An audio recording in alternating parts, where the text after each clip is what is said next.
Karoo toe, dag 5. Ons is vroeg op, want ons wil vroegoggend gaan perdry. Ek het meer as 10 jaar laas op 'n perd se rug gesit. Dus was ek nogals effe senuweeagtig, maar het myself moed ingepraat en herinner dat 'n perd 'n mens se gevoelens aanvoel. Hier is nou 2 perde, Stella en Diesel. Stella is effens moeilik, maar Louis kry haar maklik gevang. Ek gaan dus op Diesel ry en Louis op Stella, want hy is 'n ou hand met perde. Voordat ons ry, moet ek nog eers die groen vye 'n end wegkook. Ek het gister 'n halwe emmer vye gepluk en kruisies aan die onderkant gesny, sodat die stroop kan intrek. Ek het die gesnyde vye so 'n paar ure in die koeksoda water laat lê. Die koeksoda het ek saamgeneem vir ingeval ons dit nou nodig het as die baie eetery dalk suur sou veroorsaak. Nou kom dit handig te pas. Dit maak die skilletjie lekker hard. Hier is nou nie 'n skaal nie en ek het 'n paar halwe sakke suiker in die spens gekry. So met 'n kennersoog maak ons nou die stroop en kook die vye vir 'n uur en laat dit dan oornag staan om die volgende dag verder te kook. Dis 'n maklike resep wat ek een keer op afgekom het. Terwyl die vye hulle laaste kook, sit ek heerlik buite in die soeloggend met my gebruikelike koffie drink en natuurlik my beskuit. Rustig Bybel lees en stil geword voor my Vader. Later kom Stoffel om te kyk of ons reg is, want hy wil die perde nader bring. Ons is gestewel en gespoor, langbroeke, hoede en tekkies. Met my maag wat so 'n laaste draai gee en ek weer vir 'n draai moet loop, bring Stoffel vir Diesel, klaar opgesaal, nader aan die trappie sodat ek makliker kan klim.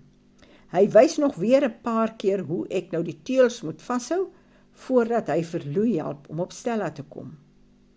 In Louis se jong dae kon hy soos die wind sommer so van die grond af homself op die perd waai. Ouderdom is natuurlik nou 'n ander ding. Hy bekruik jou stilletjies. Ons besluit om na die fontein se kant toe te stap, maar net stap was my versoek. Stoffel is so lank vooruit om die hek oop te maak. Toe ons deur die hek is, Louis so 'n entjie voor my en Stoffel reeds die hek weer toegemaak het, begin Stella te spring met Louis. Hy is 'n ervare ruiter en probeer bo bly, maar toe breek die stuk leer wat die stiebeel in plek moet hou. Die perd gooi vir Louis sodat sy een tekkie daar deur lê. Hy probeer aan die teels vashou om die val sagter te maak, maar die perd ruk die leisels uit sy hand. Die pad is 'n klipharde kalkpad. Soos blits is ek van Diesel af en Stoffel van die teels. Ek het nie geweet ek kan soos 'n jong meisie van 'n perd afspring nie.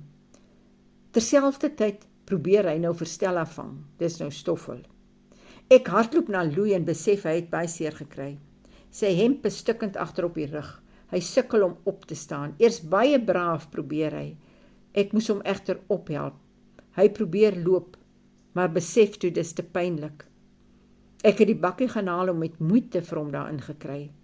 Daarna is ons voetjie vir voetjie die huis in, waar ek hom gehelp het om lekker te stort, 2 pynpille te drink en gehelp om op die bed te lê. Kyk, 'n man kan soms baie koppig wees. Hy wou niks weet dat ek die kinders bel en dat ons dokter toe moet gaan nie. Hy het 'n bietjie geslaap en toe hy daar wakker word, toe het hy pyn en kan skaars loop. Net daar besluit ek dat ek nou beheer vat. Ons bel die kinders, hulle reël so lank met die dokter. Ek en Eggie en Stoffel ons pak en 'n uur later is ons op pad Stellenbosch toe. Ek bestuur. Dis 60 km grondpad, heuwel op en af en baie draaie en soms erg stamperig. Ek moes so stadig oor die klippe en om die draaie ry, dat ons meer as 'n uur aan die 60 km gery het. Nou moet ons eers die sleepwaandjie hak by Bertie, die houtman en die gefriesde vleis kry. Laasgenoemde was steak wat Louis present gekry het en gebeere het vir ons familiekuier Sondag. Nou is dit 2,5 ure rit van Lensburg na Stellenbosch. Julle wat nog nie daai pad gery het nie, glo my, dis 'n nagmerrie. Al die swaar voertuie op daai pad is nie net gevaarlik nie, maar jy ry die hele tyd in spanning. Ons kom daai aand 7:15 in Stellenbosch aan. Daar moes ons vir Louis met 'n rolstoel instoot. Nou is dit eers vorms invul en wag vir die dokter en is ekstrale neem ensovoorts. Susan, ons dogter, wat nou net om die draai bly, smokkel nogtans vir haar pa, saam met die kos 'n bietjie brandewyn in een van die bekers met 'n deksel in. Die klein botteltjie yskoue Coke bring sy daarmee saam. Ek het hom 'n bietjie kos gevoer, maar toe staar nie tyd vir die doppie voor die dokter sy verskyning maak nie. Louis moes toe maar tevrede wees met die Coke. Dalk sou dit ook nou nie 'n goeie indruk gemaak het as die pasiënt nou na drank ruik nie. Ek is later na Susan se huis waar almal al geslaap het en sy op pad bed toe was. Kyk, toe vat ek nou Louis se doppie brandewyn en gooi net 'n bietjie ys by. Alleen sit ek daar op die lekker gemaklike bank en oordink die hele dag se gebeure. Kort vat ek 'n slukkie van my doppie. Lanklaas het ek 'n brandewyntjie op ys, so by my sigselfs geniet. Ons vakansie is met 2 dae kort geknip. Louis het 'n rib gekraak en knesings opgedoen. Nou is ons terug in Stilbaai. Die dokter sê 6 weke vir herstel.